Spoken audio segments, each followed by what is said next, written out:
তুমি জানো তোমার জন্য কোনটা ভালো, যেটা ভালো মনে হয় সেটাই করো।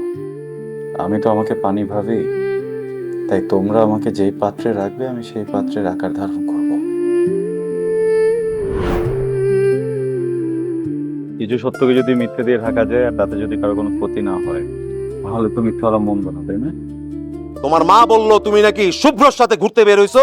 মা নিশ্চয়ই বলে নাই যে শুধু শুভ্রর সাথে দেখা করতে আসছি। কাইন্ডলি আমার মাথাটা খাও না। আমাকে বল না মা, আমি তো তোর মা। আজাদ কোত্থেকে আসে বারবার আমাদের মাঝখানে? আজাদই তো আসবে, আর কে আসবে? আজাদ ফাজাদ কোত্থেকে আসছে? কে অ্যালাউ করছে? কেন অ্যালাউ করছে ওকে? টাকার কাছে আমাদের ইচ্ছেগুলো মরে যায় শুভ। এটা তো প্রথমবার না যে নিজের পরিবারকে বাঁচানোর জন্য নিজেকে বিসর্জন দিতে হচ্ছে, তাই না? আমার কাছে মজা লাগতেছে না। আমার বিয়ে হইলে আমি ট্রিট দিতাম কাচ্ছি। এত অস্থির হওয়ার কি আছে? হ্যাঁ, সময় কি ফুরায় যাচ্ছে? আজাদের সাথে আমার সংসার ছিল মাত্র 3 মাসের।